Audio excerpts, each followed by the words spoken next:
Chercher la paix, mais quelle paix? C'était un petit peu le sous-titre qui nous était proposé. En réfléchissant, il y a d'abord quelques expressions de la langue française qui me sont venues à l'esprit et qui, je crois, nous aident à comprendre que le mot paix a besoin, voilà, d'être un peu cerné dans la signification qu'on lui donne. Alors, je pense à cette expression « fiche-moi la paix ». Fiche-moi la paix, c'est une belle expression, ça. Voilà, de quelle paix parle-t-on? Alors, souvent, en fiche-moi la paix, il y a un rapport déséquilibré. Alors, ça peut être quelqu'un qui se sent écrasé et puis qui demande vraiment voilà, de ne plus avoir aucun rapport. Ça peut être aussi, si c'est celui qui se sent fort et qui dit fiche-moi la paix, c'est un peu une menace, fiche-moi la paix, parce qu'autrement, voilà, ce qui va t'arriver, c'est la paix de l'indifférence, et ce n'est pas la paix dont on voudrait parler ici. Alors il y a aussi un verbe qui est finalement très beau, hein, pacifier. Pacifier, c'est fabriquer la paix, c'est apaiser. Mais alors c'est aussi employé dans des sens très particuliers, en particulier dans le contexte militaire. Hein, je ne sais pas si vous voyez quand... voilà, un commandant de troupes militaires dit qu'il va pacifier la région, ce que ça veut dire concrètement. En général, c'est quand il y a eu un affrontement que l'adversaire a été mis à mal et qu'il reste des petits éléments épars à droite à gauche qui essaient de résister, et dire on est suffisamment en force pour les écraser, ça demande juste un peu de temps, donc pacifier, c'est écraser l'autre dans ce cas-là, hein, Alors nous avons aussi des gardiens de la paix. Alors c'est vrai que nous en avons besoin. Notre société ne pourrait pas vivre sans gardiens de la paix.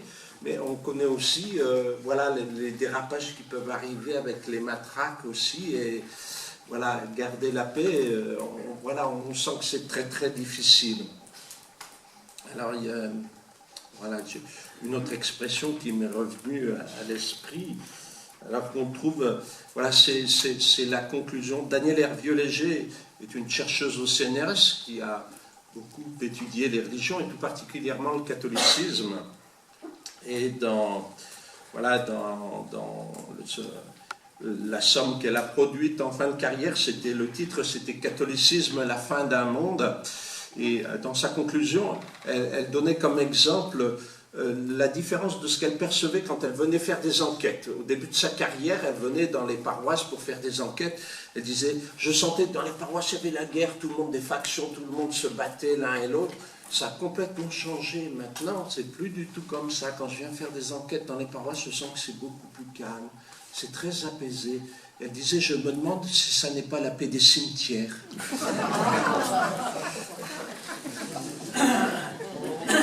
Voilà, alors effectivement, hein, il y a certains cimetières qui procurent, moi je me souviens de cimetières en Autriche qui étaient très beaux et qui procuraient une impression de paix, mais je me souviens aussi d'avoir visité des cimetières de la Somme, là, des cimetières de la Première Guerre mondiale, et avec l'âge des soldats qui étaient enterrés, qui étaient pratiquement des enfants, et s'il y avait un calme extraordinaire, il y avait quand même une angoisse très grande mais qu'est-ce que l'homme est capable de faire quand même, hein, voilà. Alors, je ne crois pas que ce soit la paix des cimetières non plus dont on veuille parler. Alors on voit bien que la paix c'est un bien tellement précieux que finalement on peut s'en servir un peu facilement comme voilà, comme cache-misère ou comme porte-drapeau, et puis ça peut couvrir d'autres réalités qui sont moins glorieuses.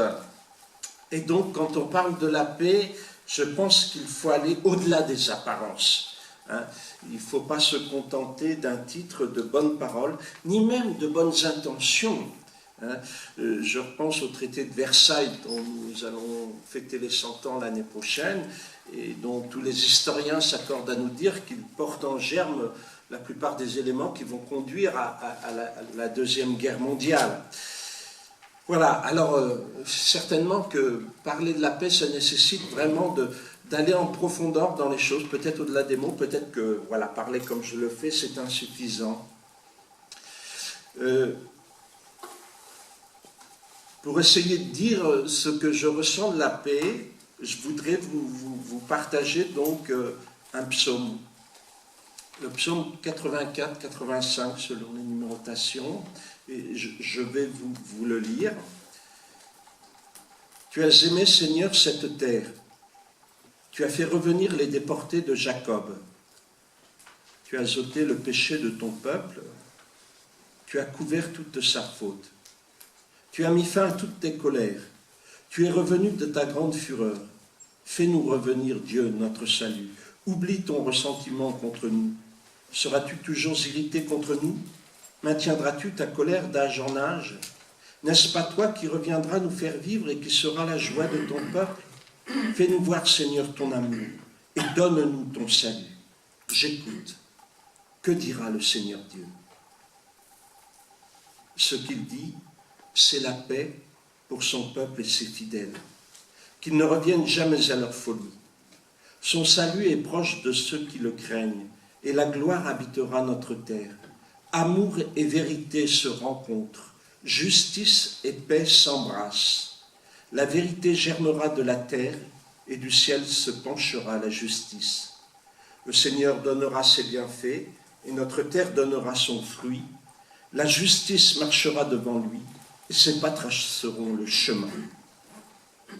Voilà, alors on voit bien qu'il y a très nettement deux parties dans ce psaume. Alors, on sent que c'est un psaume qui est écrit, sans trop savoir quand même, avec en arrière-fond la déportation à Babylone. Et puis, alors, il y a cette supplique dans toute la première partie, du psaume. Et puis, la réponse de Dieu, hein, ce qu'il dit, c'est la paix pour son peuple et ses fidèles. Voilà. Donc, la réponse de Dieu, c'est le don de la paix. Et la paix semble finalement intimement liée à Dieu. Et en plus, alors, il n'y a pas que la paix arrive comme en cortège. Enfin, voilà, ces bienfaits que sont la justice, l'amour, la paix, la vérité, sont présentés un peu comme des allégories qui accompagnent le Seigneur qui vient. Donc c'est une vision messianique en fait. Et finalement, donc, la paix n'apparaît pas comme isolée. Et peut-être que ce psaume nous aide à comprendre qu'on ne peut pas parler de la paix en elle-même. La paix, elle a besoin d'être construite et accompagnée. Je prendrais comme comparaison, vous savez, une niche écologique. On sait qu'il y a des niches écologiques dans lesquelles les espèces sont indispensables les unes aux autres pour survivre. Il y a des arbres qui ne sont fécondés que par une certaine espèce d'insectes. Voilà, et si l'insecte disparaît, les arbres ne peuvent plus se reproduire. Eh bien, quand on entend amour et vérité se rencontrent, justice et paix s'embrassent, eh bien, on comprend bien que la vérité ne peut pas se construire, la justice ne peut pas se construire toute seule. Hein, voilà, c'est comme voilà, une espèce qui vivrait au cœur d'un écosystème. Eh bien, il faut une grande richesse de tous ces bienfaits pour que la paix émerge avec les autres bienfaits. Voilà. Hein, c'est ce qui a été dit tout à l'heure, hein, ce n'est pas de la situation de non-paix, non-guerre, ce n'est pas parce que les armes se taisent que l'on est en paix. Hein, on sait bien que quand il y a des morts, il faut que les morts soient reconnus, qu'ils soient honorés. Il n'y aura pas de véritable paix autrement. Quand il y a des populations qui ont été déportées, chassées de leur logement, de leur ville, de leur pays, on ne peut pas parler de véritable paix si voilà, on n'a pas pris en compte la détresse de ces populations. Donc la paix suppose que les belligérants deviennent des partenaires et construisent voilà, une manière de vivre, un lieu de vie. Alors cette nécessité du mariage, tout particulièrement entre la justice et la paix, va devenir un leitmotiv dans le discours de l'Église. Ça va être un peu le thème du discours de Paul VI aux Nations Unies en 1964. Sous une forme un peu différente, on le retrouve dans l'encyclique Populorum Progressio. Je ne sais pas si vous situez cette encyclique, donc c'est 67. C'est une encyclique qui a aidé à répandre ce concept avec lequel nous sommes très habitués de nos jours, de tiers-monde. Faire prendre conscience que sur notre planète, il y a des grosses différences entre certains pays au point de vue de la richesse, des pays riches et des pays pauvres, et que cette différence nous interpelle sur la justice qu'il peut y avoir dans les relations commerciales, pour commencer, hein, qui nous relient. Et donc, voilà, Paul VI avait fait tout un développement sur cette idée, le développement est le nouveau nom de la paix. Voilà, et puis alors, suite à cette période-là, voilà, il va y avoir la création du Conseil pontifical Justice et Paix. Puis on verra apparaître aussi des commissions, des mouvements d'éducation, Justice et Paix. Amour et vérité se rencontrent, justice et paix s'embrassent. On retrouve ça aussi, je veux dire, chaque fois qu'il y a des conflits un peu profonds, on ne peut pas construire la paix sans un effort d'éducation qui se situe dans le long terme. On peut penser à l'Afrique du Sud avec la période post-apartheid, donc c'était la commission Vérité et Réconciliation qui va travailler à faire que la paix puisse advenir dans ce pays en profondeur, voilà, au-delà d'une situation de non-guerre. On va retrouver un peu la même chose au Rwanda, avec la question de la justice. Après la fin des opérations militaires, on se trouve devant une situation, les tribunaux de justice sont incapables de gérer voilà, tous les événements qui se sont passés, et donc l'État va faire appel va susciter des tribunaux de justice populaire qui vont se prendre en charge les cas les moins graves. Et là encore, parce que la paix ne semble pas possible sans justice. Alors finalement, avec un peu de recul, la paix apparaît comme un fruit que l'on peut cueillir qu'au bout d'un long chemin d'éducation. Et de toute façon, voilà, qui doit se travailler sur le long terme, dans la ténacité. Et alors, moi j'aime beaucoup ce verset, amour et vérité se rencontrent, justice et paix s'embrassent, et je crois que ça nous invite à ne pas regarder la paix avec des œillères. Il faut ouvrir notre regard, hein, essayer de prendre en compte tous les facteurs qui contribuent à la paix, faire donner vie à tout ce tissu vertueux qui peut donner vie à la paix. Alors nous avons dit aussi, c'est la deuxième partie du psaume, hein, qu'il a une tonalité messianique et que la paix pourrait apparaître comme un signe de la présence de Dieu. Et je crois que ça, c'est aussi, moi, je le trouve un peu présent dans les Écritures. Quand on regarde l'histoire de l'humanité, on peut se demander si les hommes sont capables un jour de vivre en paix et se tourner vers Dieu. C'est proclamer cette aspiration au-delà de ce que l'on peut ressentir ici, sur cette terre. Et je crois que voilà, le prophète Isaïe aussi, qui, voilà, au début du livre d'Isaïe, il y a une tonalité aussi messianique assez forte, et il a des images de paix qui sont liées à ce messianisme, qui sont presque paradisiaques, qui nous montrent ce vers quoi Dieu nous emmène au-delà de ce que nous sommes.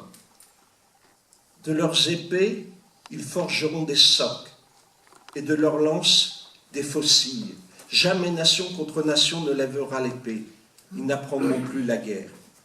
Et puis, un peu plus loin, le même Isaïe, après avoir annoncé un messie de justice, voilà, il embraye sur cette vision poétique, presque paradisiaque. Le loup habitera avec l'agneau, le léopard se couchera près du chevreau, le veau et le lionceau seront nourris ensemble. Un petit garçon les conduira. La vache et l'ours auront même pâture. Leurs petits auront même gîte. Le lion comme le bœuf mangera du fourrage. Le nourrisson s'amusera sur le nid du cobra. Sur le trou de la vipère, l'enfant étendra la main. Voilà, et dans un texte comme celui-là, on se dit que la paix est une paix aussi profonde, aussi extraordinaire, puisqu'elle sort même des rouages de la nature, elle est plus profonde que ce que nous voyons dans la nature, elle ne peut être liée qu'à la venue du Seigneur, et peut-être même à une fin de l'histoire. Et donc, marcher vers la paix, construire la paix, eh bien, pour le croyant, c'est marcher sur le chemin du Seigneur. Il y a presque, oui, il y a presque comme une identité.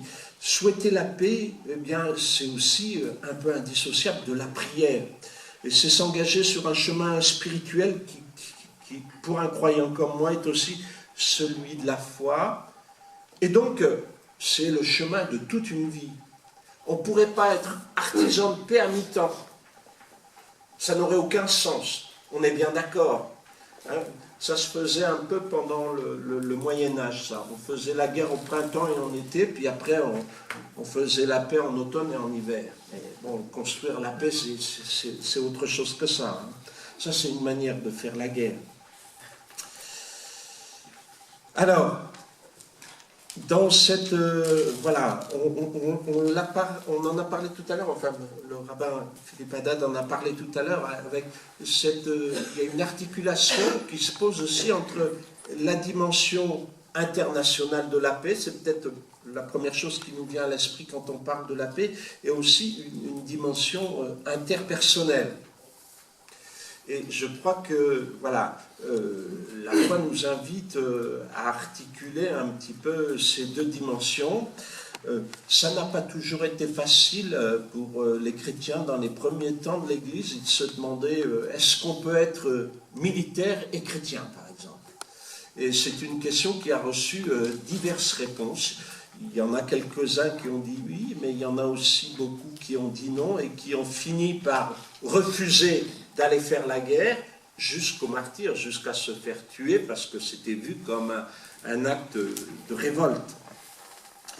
Et je crois que sur cette dimension personnelle de l'engagement, l'enseignement du Christ me paraît, moi, très important aussi.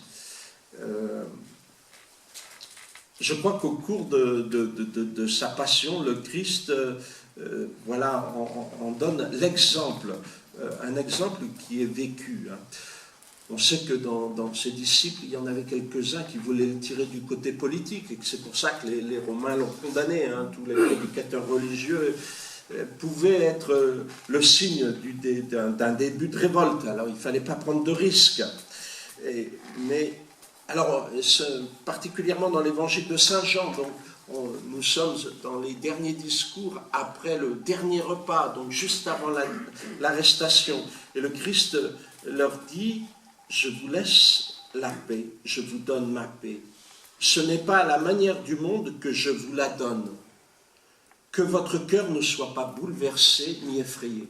Donc il sait bien que individuellement, ses disciples vont être plongés dans un chaos très violent, lui aussi, mais il leur dit que c'est possible de garder une paix intérieure. Et je crois que c'est fondamental, ça, hein, même si ça peut paraître paradoxal. Alors, il va insister, on connaît ce passage, hein, au moment de l'arrestation, juste après. Donc, Simon-Pierre, avec une épée, il la tira, frappa le serviteur de grand prêtre et lui coupa l'oreille. Jésus dit à Pierre, remets ton épée au fourreau. Voilà. Hein. Le Christ refuse la violence. Bon, alors on retrouve cette recherche de sérénité profonde dans la foi au travers des événements de sa vie les plus violents. D'une manière symbolique, c'est une invitation qui nous est faite aussi peut-être au travers du discours de la tempête apaisée. Hein. On peut se trouver personnellement dans des situations où on a l'impression qu'on est en pleine tempête, et la foi, c'est de savoir que intérieurement au moins, dans la relation à Dieu, il y a une source de paix qui dit le sens profond de la vie qui devient invisible à cause du chaos et de la violence des événements. Alors, le Christ avait insisté là-dessus aussi au travers de son enseignement, hein, dans ce qu'on appelle le sermon sur la montagne, au début de l'évangile de Matthieu. Il dit, eh bien moi je vous dis, aimez vos ennemis et priez pour ceux qui vous persécutent. Alors c'est une phrase difficile à atteindre, à comprendre. Hein. Quand on l'entend comme ça, c'est pas facile à en faire quelque chose. j'ai été dans un moment dans une paroisse où bon, il y avait, je m'occupais d'un groupe de catéchuménat, donc de personnes qui demandaient à rejoindre l'Église catholique parce qu'elles découvraient l'enseignement du Christ. C'était bon, alors c'était pas ici en France, c'était dans un pays où l'Évangile était très peu connu, le Christ aussi. C'est surprenant. Je m'attendais pas à trouver voilà, une telle ignorance du Christ. Et c'était beaucoup des jeunes qui venaient. Et dans ce groupe-là, il y avait un vieux qui était un retraité pratiquement, donc il contrastait quand même par rapport aux petits jeunes qui venaient. Un jour, j'avais posé la question en leur demandant dans l'Évangile qu'est-ce qui les avait interpellés, qu'est-ce qui les avait poussés voilà, à vouloir suivre le chemin de Jésus. Et alors ce vieux, il m'avait cité justement ce verset de Matthieu, « Aimez vos ennemis ». Il avait dit, ça c'est une phrase que je n'avais jamais entendue avant. La première fois que je l'ai entendue, je me suis dit, mais c'est complètement idiot. Un ennemi, c'est pas fait pour être aimé. Et puis je me suis dit, mais si on veut la paix, si on n'arrête pas de faire la guerre à ses ennemis, on n'aura jamais la paix. Pour rompre le cycle de la violence, il faut bien un jour qu'il y ait une initiative.